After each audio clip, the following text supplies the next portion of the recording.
All right, just finished this book here, Dollars and Sex, written by Mariana Shade, and it's How Economics Influences Sex, I think it is. How Economics Influences Sex and Love. And it's an interesting book that applies a lot of economic theories behind how we make our decisions when it comes to who we have sex with and who we get married to. There's some pretty good insights in this book, actually, to let us see how we ourselves make decisions. Now, I will say that not all of it I agree with, or not all of it is proven to the very extremes. But there's a lot of truth to what's said in this book, and let's take the best and leave the rest, right? So, one of the first things I want to point out is that basically, from having sex, basically, you see a trend right now that people are becoming more and more promiscuous, meaning basically that they're more willing to have sex with random people. And this has been largely drawn up to the fact that the risk associated with having sex in our culture has gone down and further. Right, so we'll just take a little bit of a thought experiment. We go back to 1900s, they might not have had condoms as widespread. The condoms might have been a little bit more expensive. There was a lot more cultural bias against having sex, right? So if you have sex with somebody out of wedlock, you found you had a risk of being ostracized a little bit from your friend group. There was a little bit more risk around STDs and less people. And then also today, less people consider marriage so important. So all these things go into influence in why sex is more prominent outside of sex today. Whether or not this is a good thing, the book doesn't really cover. It just kind of tells us why. Some people would argue it's good. Some people would argue it's bad. I don't know. I know Jordan Peterson is one person who's against, or maybe not the word against, but he advocates more for being a little bit more careful with who we have sex with, while many other people say we should be free to do whatever we want with our body. I don't know what the right answer is, but interesting to note. Now, something I did find interesting in this book was that when there's more women in a population, that people tend to be more promiscuous, meaning that it kind of goes against common knowledge that girls would rather be a little bit more committed than guys would rather just go around having sex with anything. Because when there's more girls in the population, people generally have more casual flings, more one night stands of that, things of that nature, right? So she gets into the reason behind this, and it really goes into the economic theory of who has the buying power, right? Since there's so many girls and so little guys, the guys start to get the upper hand, right? It's kind of like supply and demand, right? There's only a certain amount of guys out there, and while the girls might want a committed relationship, on average, keep in mind not all girls want a committed relationship, and not all guys want to be promiscuous, but since there's so many more girls than guys, the girls kind of have to go to the guys' level and allow the sex to happen in the first day or in a much shorter period of time in hopes that a committed relationship will happen later. Because if the girl were to say no to the guy up front, then the boy would have the chance just to go ask another girl until he gets a yes, right? So going contrary to maybe popular belief, if you want your daughter to have less sex when she goes to university or be less pursued for promiscuous behaviors, you should send her to a university with a higher boy population than girls. But that might be a little bit hard since girls are going more and more to university while boys are not following the same trend. So, and this actually has some important implications. So if we actually look right now, girls have been largely are becoming more dominant in universities and getting more education, while boys, on the other hand, have been sort of falling to the wayside and not getting educated. And this is also another shift in our culture, because if you look back 30, 50, 60, 80 years ago, girls didn't have, I mean, 80 years ago, what would it be, 1940? Maybe go a little bit further, 100 years ago. Girls didn't even have the same rights that guys have when it comes to voting, or the same, how would you say, work job versus house job, right? Girls were meant to stay in the house back then, whereas now girls are going more and more out.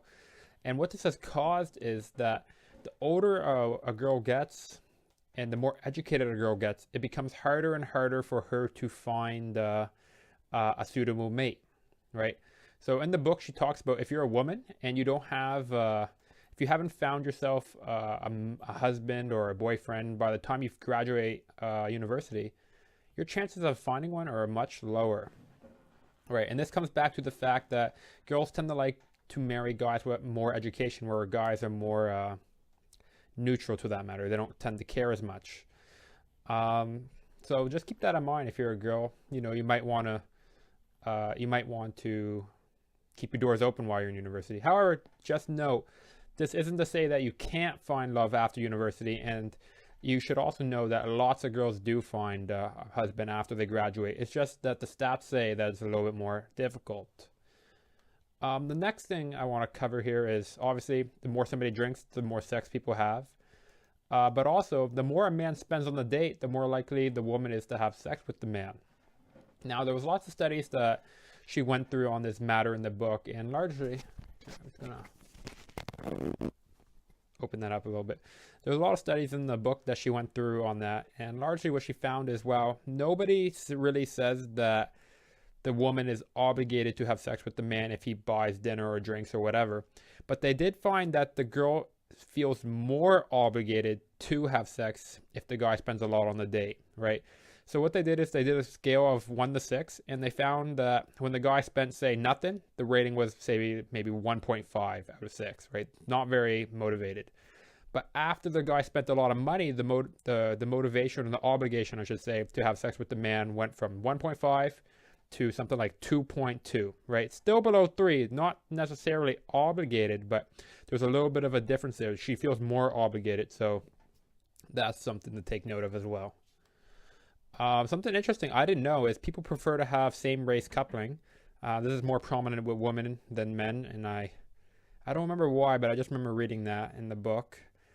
Another interesting note, people prefer mates that have an overall of not a 10, but not a 5, obviously, but somewhere in the middle, just because people start to feel that once your husband or your wife gets too hot or too high value, whether that's having a lot of income, being very attractive, being a great personality, they get too high and they fear that they're going to leave them. So interestingly enough, people actually prefer to date people who have 7s or 8s, or I should say marry these people, just because they feel less anxiety that they might leave them later on.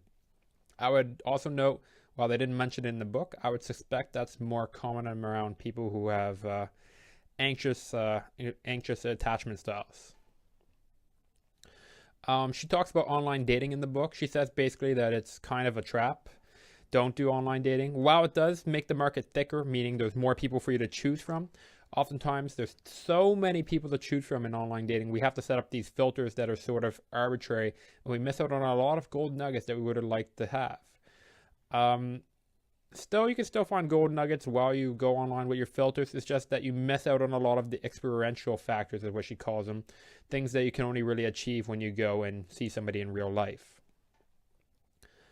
Another note here, this one I think is a really important factor. I should have said this first, is how important it is. But generally speaking, when dating market's clear, you know, when everybody's paired up, everybody has a boyfriend, girlfriend, everybody's paired, there's no more people out there looking or whatever.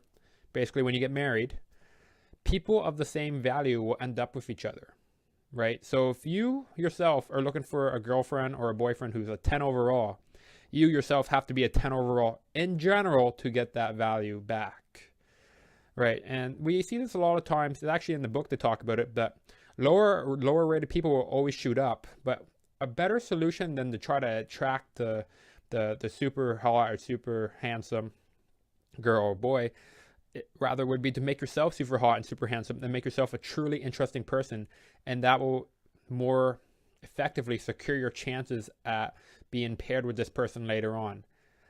So the moral of the story really is, work on yourself. Don't try to get other people to be attracted to you. Well, I would argue that a mix of both probably is the best concoction that we can make. Marriage benefits guys more than girls.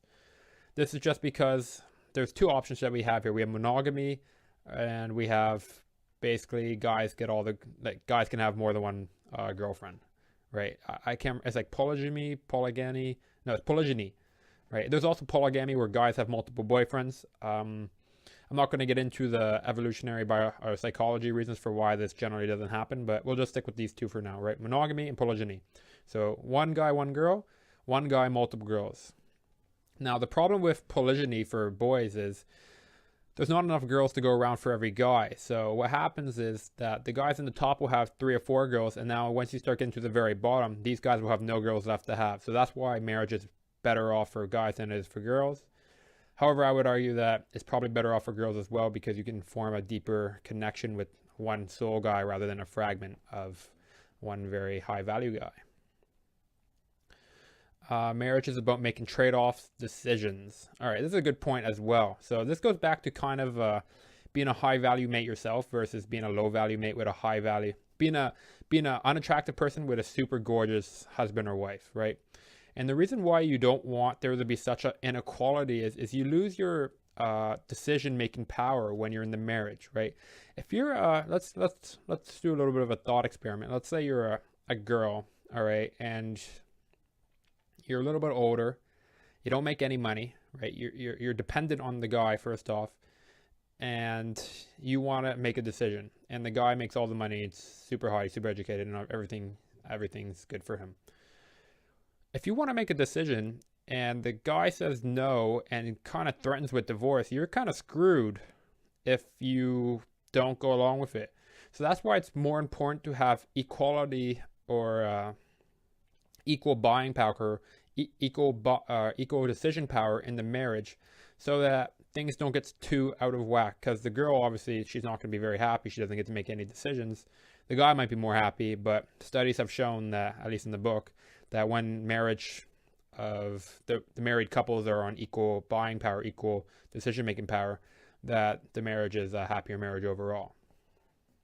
So again, try to make yourself a better person rather than shooting up for such a high value mate.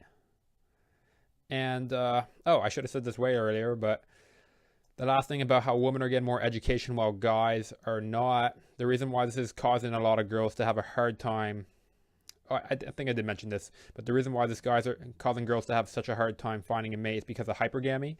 Basically meaning that girls generally shoot up, and they shoot up, right? They tend to marry or go out with people who are a little bit higher status, a little bit further on through their life. They're generally attracted to guys who have more education than themselves.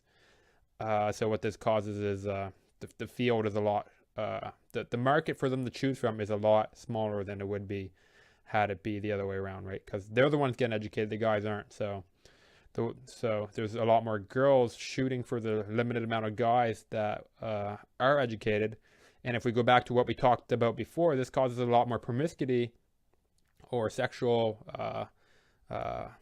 being super loose, right? So it's a hard market if you're a girl and super educated, and you want to shoot for a guy that's more educated to get a committed relationship, because you don't have the same amount of buying, or you don't have the same amount of negotiating power as the guy who might just want a short-term relationship does. Took me a little bit to get through that one. And yeah, that's pretty much all I got from this book. It was a pretty good book. Give it a read. And as always, make sure you have a good day.